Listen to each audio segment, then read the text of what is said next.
We are studying the text titled Sri Aurobindo Upanishad,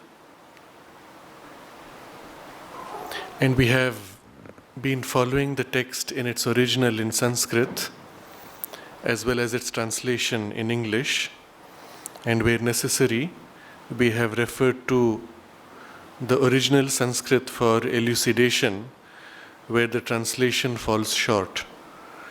In the first half, Sri Aurobindo dwelt on the reality of the world, describing the Brahman in all its completeness, in all its aspects, in all its stations, transcendent, universal, individual. He presents the whole universe as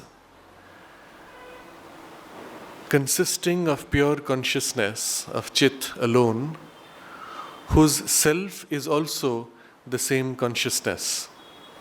And all the forms, all the aspects of Brahman are merely names shining out from that self of consciousness into the manifestation of consciousness. This shining out, using three analogies, he shows us that the shining out is not merely a reflection, it is also a reality. It is not unreal, it is not false, it is not a dream. It is the reality itself. And then, in verse 9, the sense of contradiction between the higher experience and the sensory experience, he says, is for the satisfaction of the mind. But there is a comprehensive knowledge, vijnana, in which there is nothing unreal in the real Brahman. And this is the first half of the Upanishad. The center verse, thus, whatever thus manifests is the world bliss only. And this verse initiates a different movement in the Upanishad, and the rest of the Upanishad dwells on bliss. While the first half dwelt on the reality of the world, the second half dwells on the bliss as the origin of this world and the deeper truth of all that exists in the world. But in this discussion, Sri Aurobindo points out that that which is devoid of bliss, which appears to us as suffering, weakness, and ignorance, is only a play of the bliss and a deformation of the bliss. The individual jiva itself is the all-blissful divine in disguise, which has descended to enjoy the self-luminous world Brahman, and that which we experience as suffering is still an experience made of bliss, because the all-blissful can only be enjoying its own bliss. There is the exploration of why this opposite condition of being devoid of bliss is created or is possible. And it is because, he says, it is only the all-blissful who can dare to enjoy this apparent non-bliss. It is only the all-powerful who can dare to enjoy the weakness. It is only the omniscient who can dare to enjoy the appearance of ignorance. But all of these are part of the play, and it is always bliss which is the reality underlying. And therefore the truth behind our human experience is that the jiva blissfully laughs, blissfully cries and sheds tears, and it is always in bliss even when there is the experience of externally of torture or of pleasure. And the jiva has as if chosen to enjoy this dark facet of its own ananda, for which it has to conceal the ananda and conceal itself. And the moment this concealment takes place, you have the experience of ignorance, the sense of separation, and so on. And it is on this that we dwelt last time, verse 15. The jiva now is behind the veil for the purpose of its enjoyment of the so-called dark ananda. Its own bliss is as if concealed by the veil, and the world itself, which is made of bliss, is no more seen as blissful. The bliss of the world is also concealed. And now the play takes place in the human experience. And we read the passage last time and dwelt on its deeper sense. Ignorance is the root of this idea that I am but finite and therefore incapable, weak, and sorrowful. I have to act, know, and achieve with labor at the expense of energy, incurring mortality. You are that, I am this. That which you are, I am not. That which is good for you is bad for me. I lose by what you gain. I will be happy only if I can cause loss to you. And I am not so sattvic and happy that I can make you happy by my own suffering, by my own loss, or by my own death, etc. This is the form of ignorance in mind. So this is the translation, and we dwelt on the Sanskrit words and the deeper sense and the rationale of each step of this description. And we saw how the first step of separation, when the veil is placed, we no more know our true divine identity. We are now this ego frontal consciousness driven by desire, aware in mind. And immediately the chain begins. I have to act, to know, to achieve with labor, expend energy, and therefore wear out in my mortality. And then the relationships shifts to others. You are that, I am this. What you are not, that I am, the negation, the separation, and then the gain of the other and the loss of oneself. And after all that, the end point is, through all this exploration of human experience, we realize our interdependence and we come to some kind of a higher status where we say, I understand that I have to cause loss to you in order for me to gain, but I would have liked to help you also by causing me loss, but I am not so sattvic and I am not so happy that I can accept my own suffering and loss for your happiness and growth, etc. Now at this point, the etc. is very important to explore.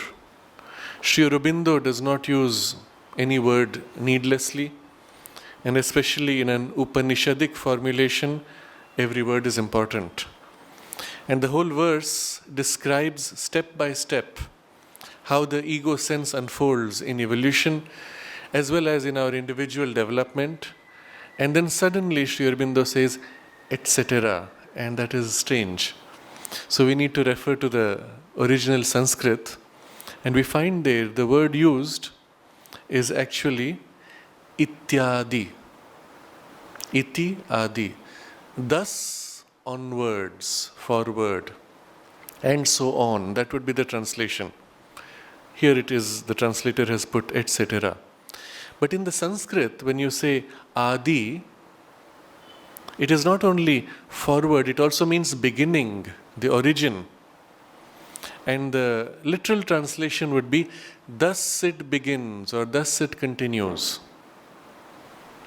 And if you dwell on this idea, you realize something extraordinary is suggested here.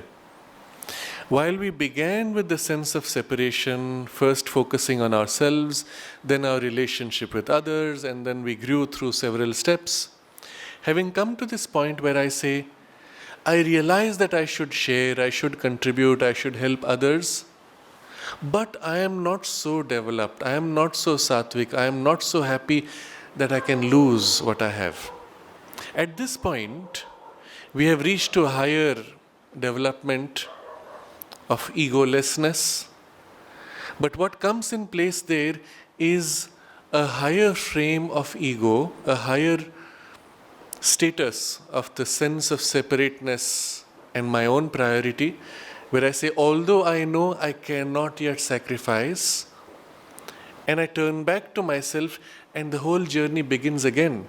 Through each of these steps, I have to act, know, achieve with labor, at the expenditure of energy, incurring mortality. You are that, I am this, and so on.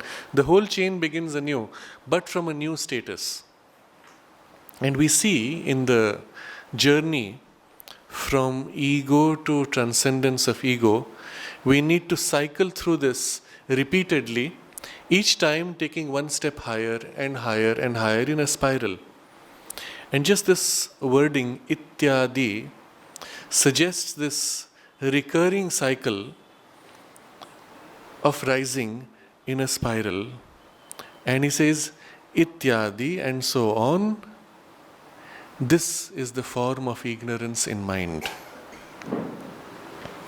So having come to a higher status, more sattvic, not yet sattvic enough, more happy, not yet happy enough, again this process begins where I focus on my own happiness to preserve and conserve what little I have gained, and I relate to others, and so I continue to grow through these cycles. Throughout though, we wonder, what is at the root? Because you are moving through steps, growing and recycling in the same movement. What is at the root of this? What do we need to break free of this limitation? And the next verse takes up this description. Verse 16. Ego is indeed its seed. By deliverance from ego, one is delivered from ignorance. By deliverance from ignorance, one is delivered from suffering. Knowing that I am all blissful, He am I. I am one, I am infinite, I am all. One becomes all blissful, one becomes a being of bliss. So this is the translation, and as we will see in the Sanskrit, there is much more that is suggested. So the first step, having seen this movement of the ignorance, and from the ignorance emerges the idea that I am finite, incapable, weak, sorrowful, I have to act, and so on. The seed of all this ignorance is ego. And ego here, in Sanskrit, the word is ahankara. Literally translated, aham is I, kara is doing. That which is affirming I-ness, that which affirms separateness, that is ego. And so the word itself tells us what is the nature of this seed. If we stay with the English translation, we lose the literal sense of ego and the cause of ego itself. The cause of ego is the I-ness, I affirmation, I doing, the affirmation of separation of I. So ahankara eva bijam. The separation of I-ness is truly indeed the seed. When we look back at the last two verses, this sense of separation began with the veil that the jiva accepted to cover its own obvious ananda, to allow for this play of limitation, blisslessness, incapacity, etc. So the first sense of I-ness is formed on the surface because the true I is as if covered up behind the veil and so lost. Nature now has to affirm a sense of separateness for this emerging creature so that it can survive as an individual against the large, unformed mass of universality. For the purpose of the experience of the jiva in an individual form, first an individual form has to be created. And the form of individuality at first can be created only by an instinctive affirmation. And that is the ahamkara, an impulse which says, I. It is an impulse which brings back all things to referencing itself. Now this need not have been. We saw a text last time from Sri Aurobindo where he says that if the psychic influence had been constantly leading the emergence of the personality, then the personality could have unfolded like a flower, layer by layer, and there need not have been these distortions which have come with the ignorance and ego. But, he explains, because there is a huge gap between the psychic presence within and the surface form of personality, there is scope for other energies, other impulses to enter and force their own desires. And so the intimation of the psychic, the influence of the psychic is lost in the process. And therefore, this distortion is possible. And even this distortion could have been prevented if the divine will had chosen not to allow these other influences of confusion and desire to come in. But, he says, this is precisely the point. The divine will has allowed that in order to create a possibility of greater freedom, a greater, richer diversity and completeness, by allowing all possibilities, including the possibility of opposition to the divine will. And the universe thus formed is much more complete, more rich and more diverse. So we have this first screen by which the jiva conceals, and now the necessity for an external ahamkara, individual, to form. But this ahankara is led by the other influences of desire and even suggestions from anti-divine forces which lead it astray and create an exaggerated sense of conflict, disharmony in the ignorance. But the seed is still this sense of I affirmation. If we look at this question very practically, we discover that if somehow this I affirmation is removed from the personality would never have a chance to develop its individuality. It would at each moment recognize the pain of the other and give up itself in order to serve the other. The last step of the journey in verse 5 was, I am not at all so sattvic and happy that I may make you happy by my own suffering and my own loss. The thing which prevents our giving oneself for another's benefit is still the ahamkara that remains. Although now more free, recognizing the needs of the other, perhaps giving up a little more, but still the separation is maintained. And so there is a possibility of a further round of journey. I am finite, incapable, weak, sorrowful. I have to act, know and achieve and grow to become stronger, more complete in individuality, and come back to the recognition that now I can give more for others, for the benefit of all.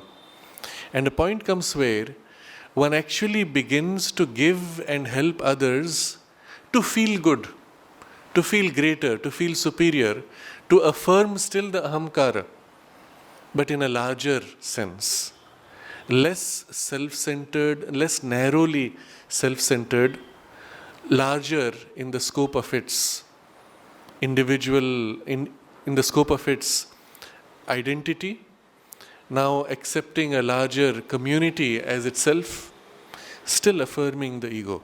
So throughout, the ahamkara is the seed which holds together the individuality, but by holding it together, it allows the full development of the personality and even its widening and enlarging, always pointing to its own transcendence, to its own freedom. So ahamkara is the beginning, but it is also the means of its own liberation. So ahamkara eva bijam, ego is indeed the seed. And the next step, he says,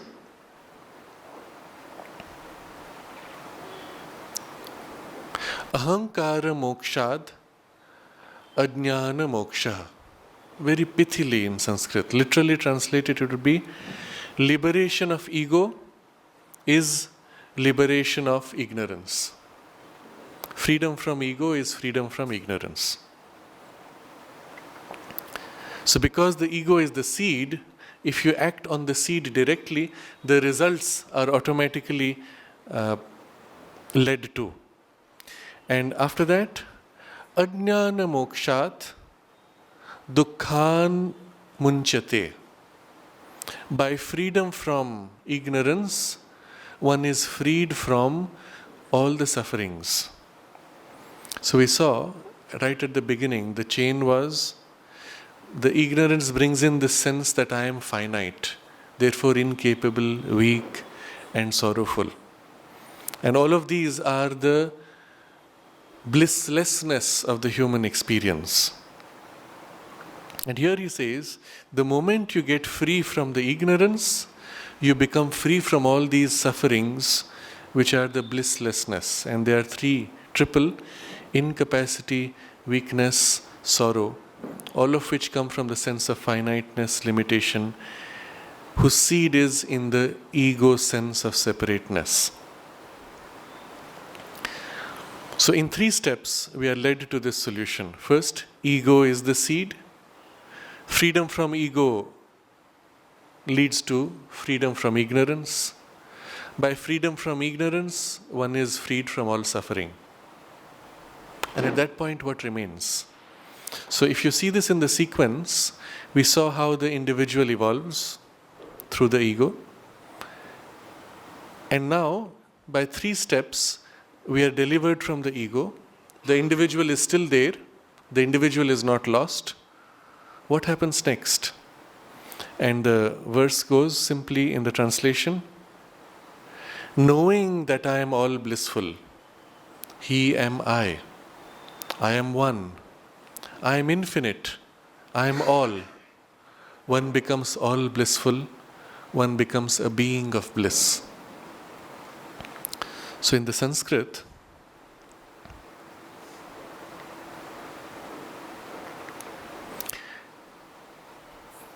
it goes very pithily.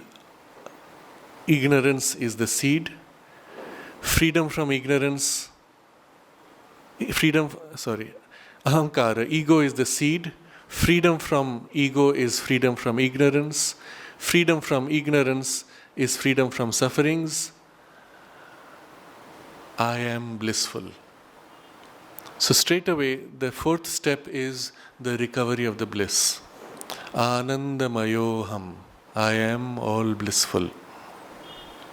But then there are further degrees in which this continues, but it culminates in this being of bliss. And now the being of bliss is possible because the personality had been formed by the passage through the ego. And that's why this sequence is so important across verse 14, 15, 16. He describes the sequence through which we pass in our journey. First, the jiva concealed the ananda. The ego was the seed from which the individual was formed. And the individual now is liberated from its own limitations and recovers its blissfulness.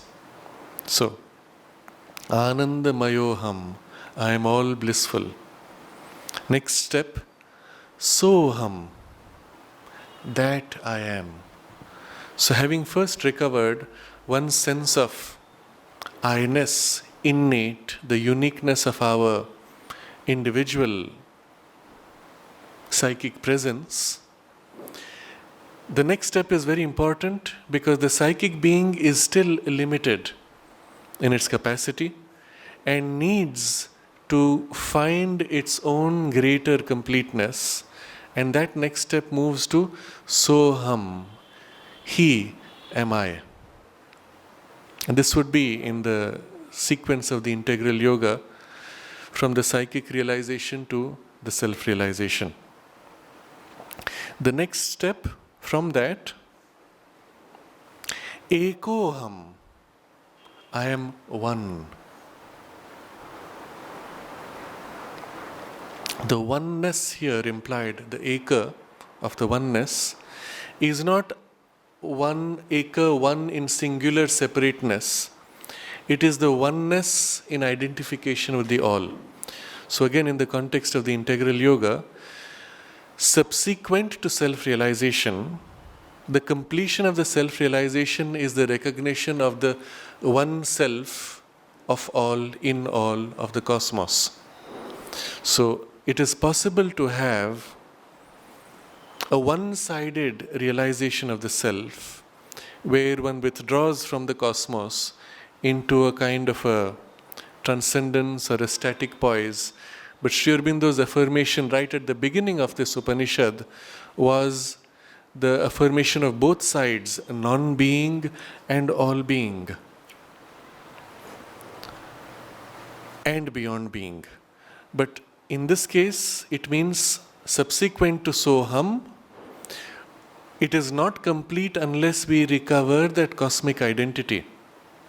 So, I am one with all, and therefore within me is the completeness. And so the next step comes Anantoham. Ananta translated as infinite, I am infinite. But Ananta, you will recall, we discussed in the pure root sounds of in Sanskrit. Ananta means without end, unending. And there is a dynamic character to the world. It's not infinity as a static whole, but as an unending unfoldment which is complete. So an unending movement of completeness which includes all. So Anantoham, I am without end, unendingly, always complete. And so there is this movement of a manifestation that continues dynamic, not merely a static completeness in which we are stuck, but a movement which reveals and manifests continually. And this, in the context of the integral yoga, would be the aspect moving outward to manifest that which I am. And if you look at all that we have gone through, Anandamayoham, Soham, Ekoham, and then Anantoham would mean that all that I am, this Ananda that I am, that which I am, the self, the all, the oneness that I am, all this is manifest in this unending movement of completeness.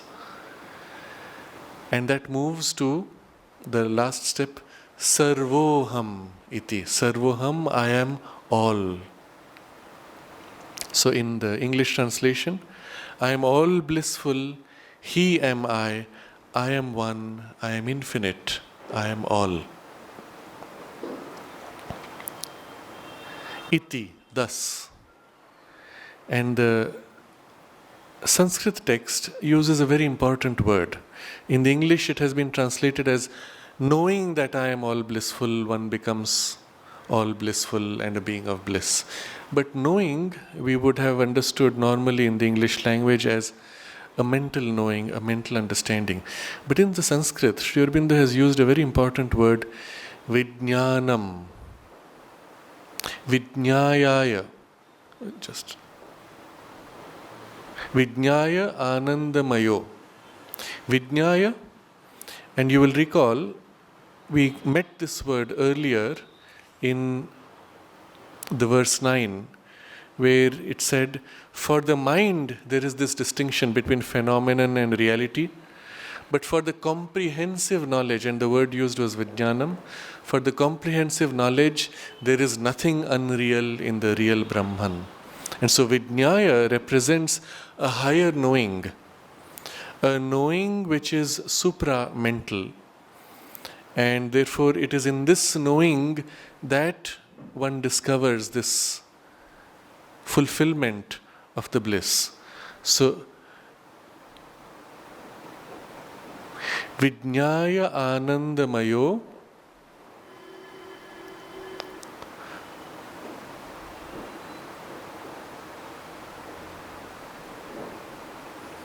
Bhavati Anand Vijnaya Anandamayo Bhavati Anando Bhavati.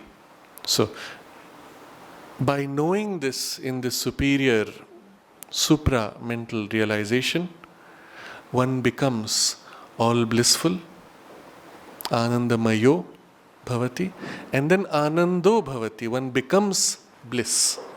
So this is a double station, the blissful and bliss are the double status of our nature is all blissful, our identity is bliss itself.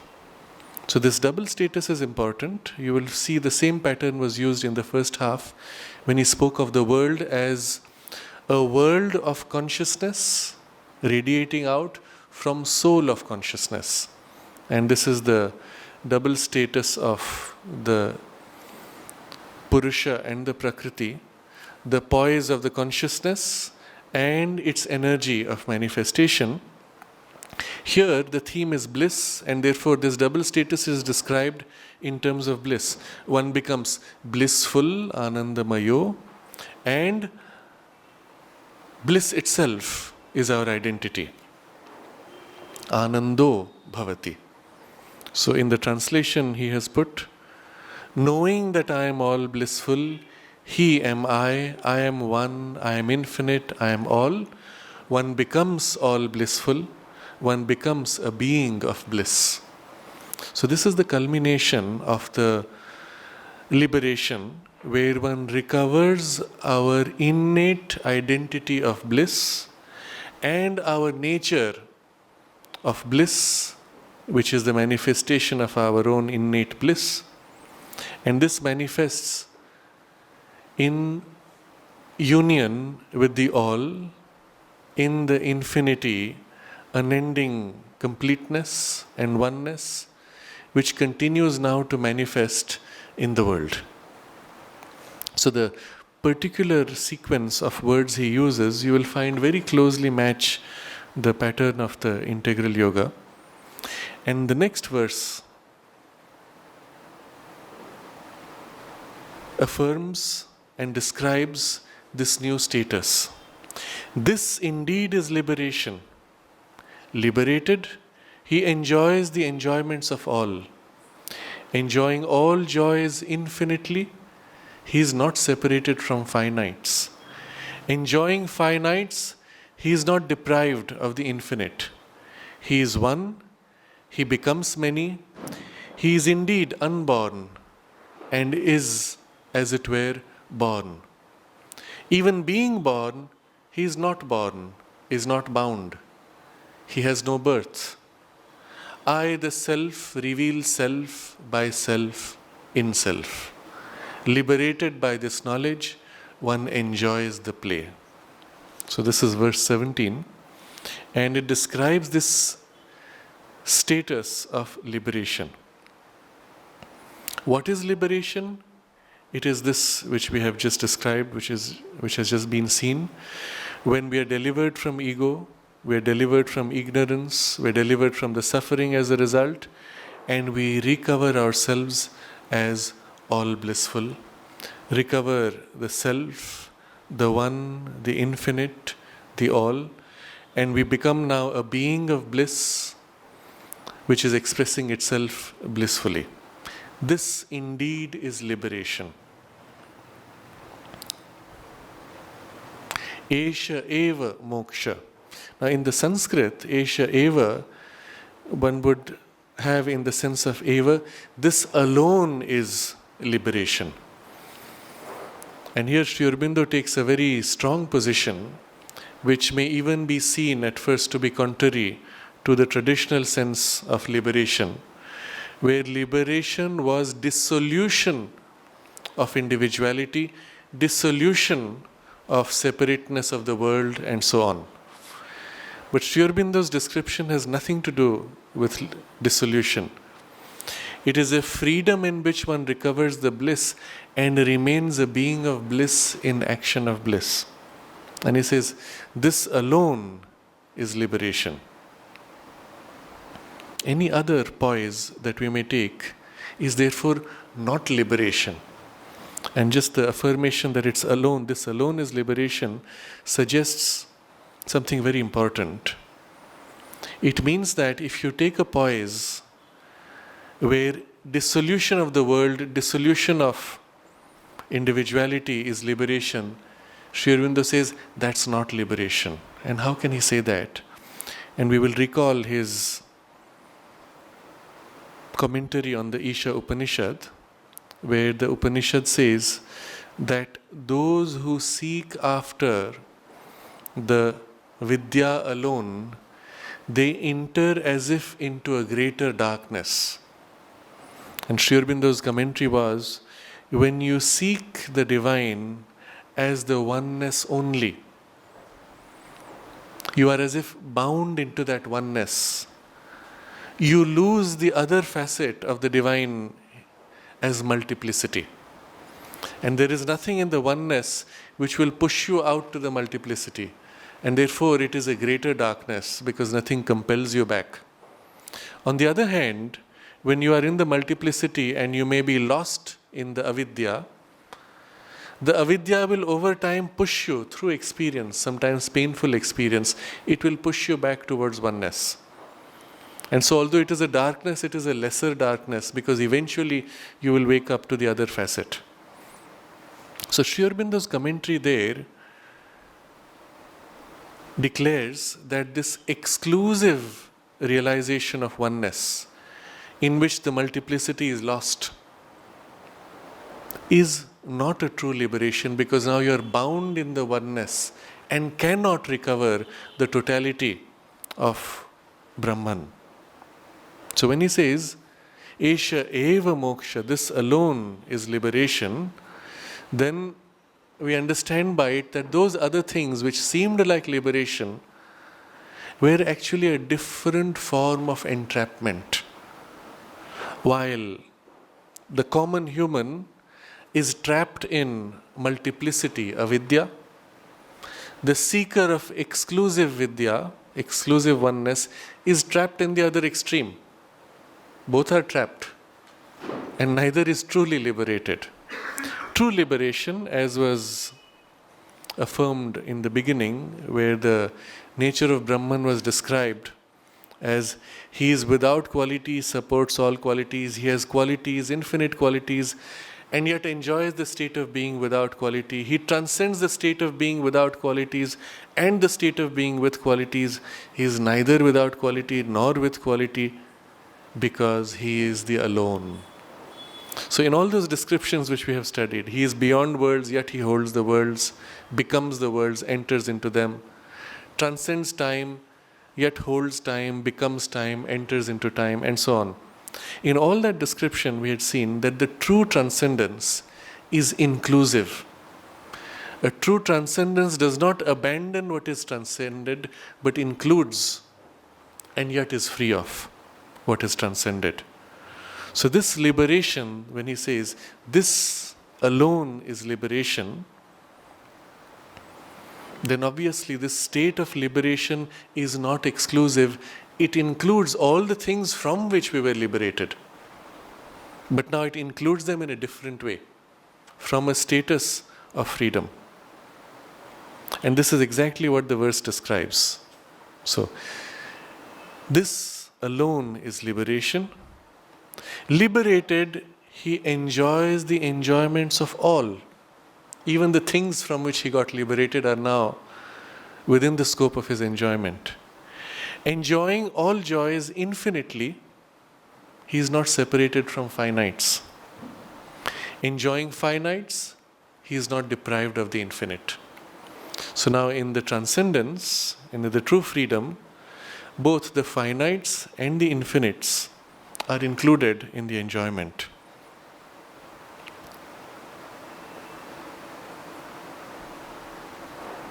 In the Sanskrit, the word enjoy, you will recall, is bhoga. So, samuktaha sarveshan bhogan bhukte. And the bhoga, we read from Sri Aurobindo's commentary elsewhere, means not only enjoyment, but it is also nourishment, it is food. So for the psychic being that journeys, this enjoyment of the world as the manifestation of the divine and the experiences in the world are also its nourishment for its growth. So liberated, he enjoys the enjoyments of all. We also understand it as liberated, he partakes of the nourishment of all these joys.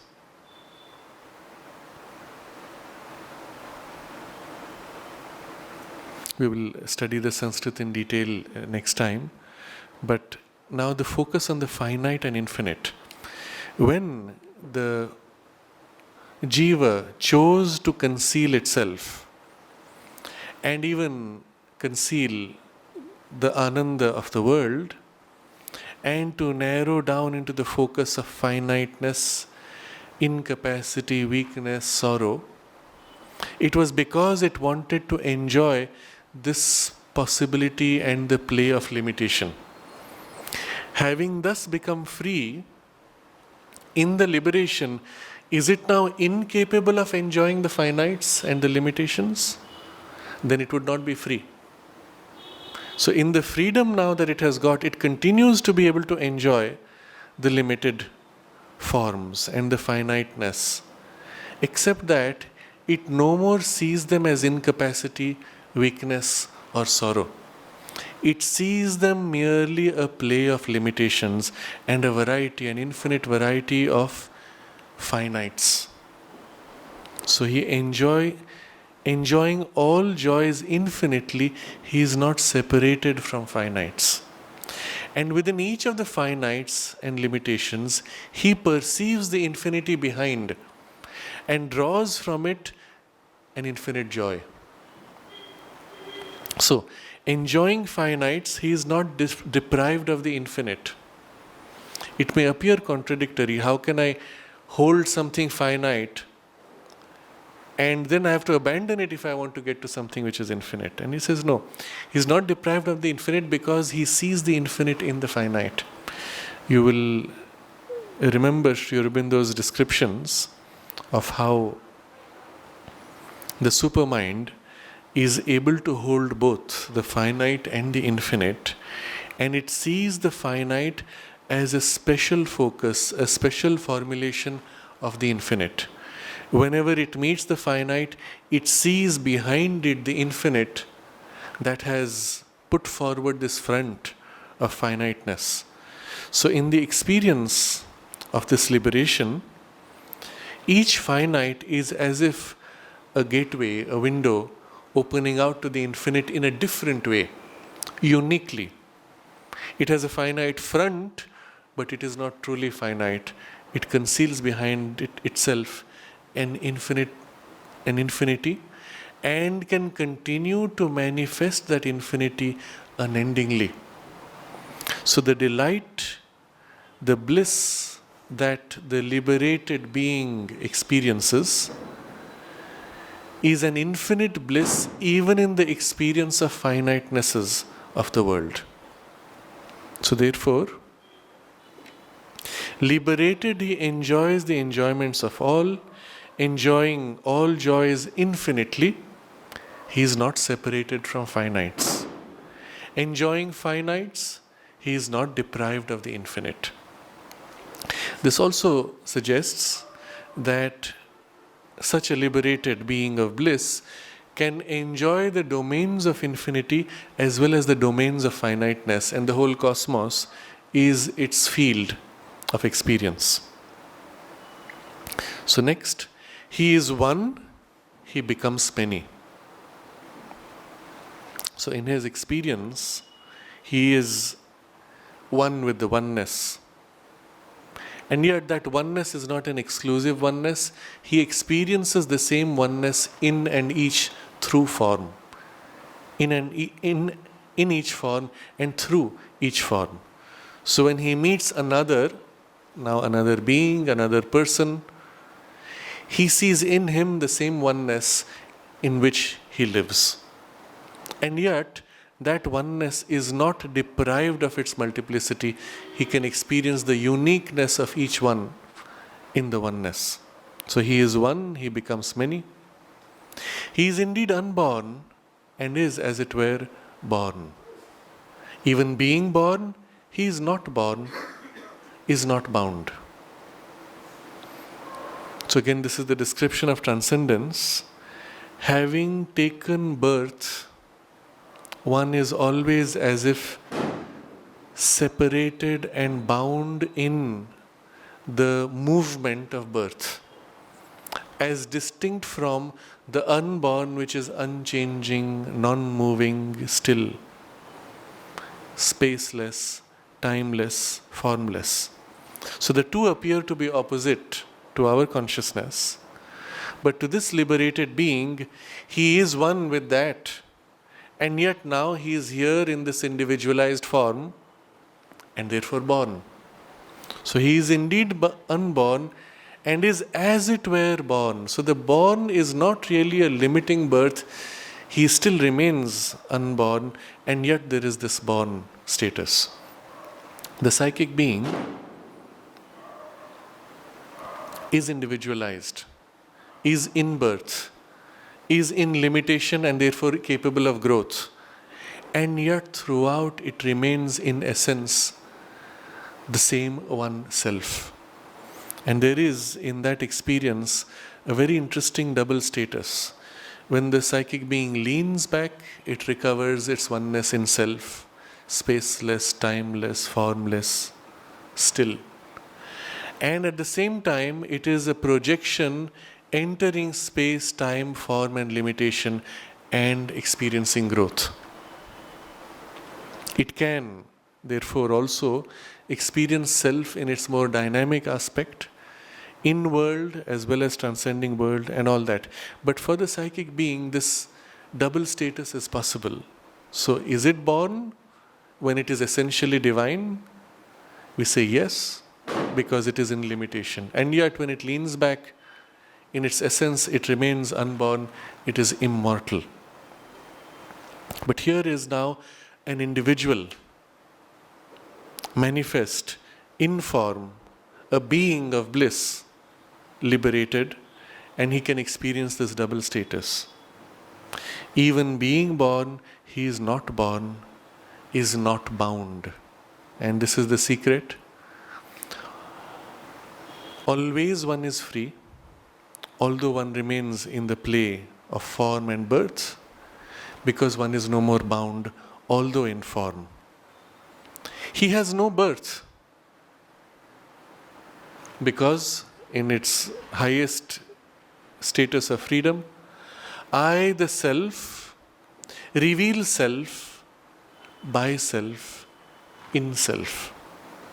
Liberated by this knowledge, one enjoys the play.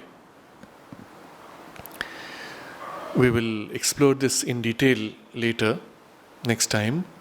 But the analogy we will draw on is of the human being when he enters a play knowingly. He is conscious throughout the play that he is not bound to the play. At any point, he can step off the stage, he can step off the field, he can pause the computer, he can even reverse and undo a mistake that he makes, or just shut down the computer and walk away. He is never bound to the play. And yet, during the play, he accepts to play by the rules. So as long as he is playing football, he shall not touch the ball with his hands. If he is playing basketball, he should not touch the ball with his legs, and so on. If he is playing in the computer, he will not change the code and the software so that the rules of the game are modified. He plays by the rules. But at any point, he has the freedom to break out, to stop, to refuse to play by the rules, or in the analogy with the computer, he can even change the rules. He can recreate his reality. So, I, the self, reveal self by self in self. Where is all this play taking place? within himself. The computer is not other. The field in which the football is played is not other. It is himself. The ball is himself. The players are himself. And if he decides to change the rules of the game, everybody, which is himself, plays along in this new rhythm, in the new rule, which we have together decided, but which I, the self, the alone, have decided at the same time. So there's a extraordinary multiple character to this experience. You are one, you are many, you are bound, but you are always free. You play at being bound. And throughout, what are you revealing through the play? Your own bliss, yourself. By what means? By the means of yourself, the means that are created in the various forms at play.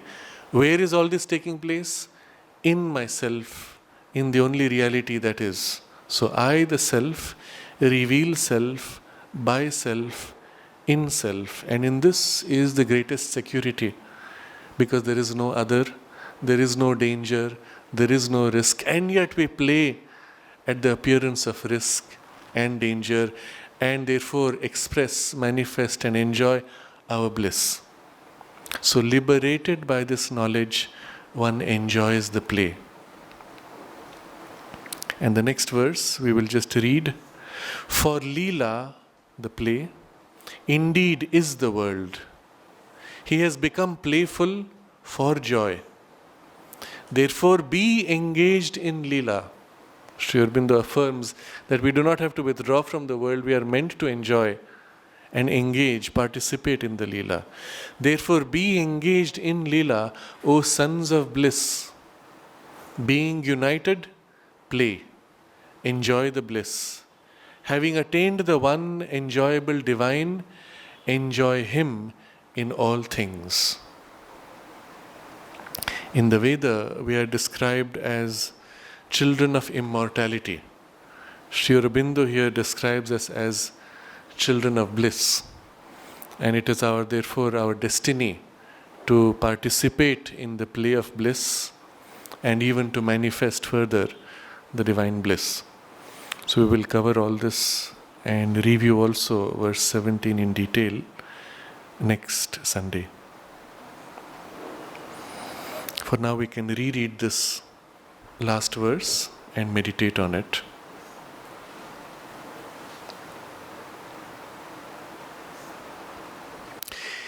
Ego is indeed its seed.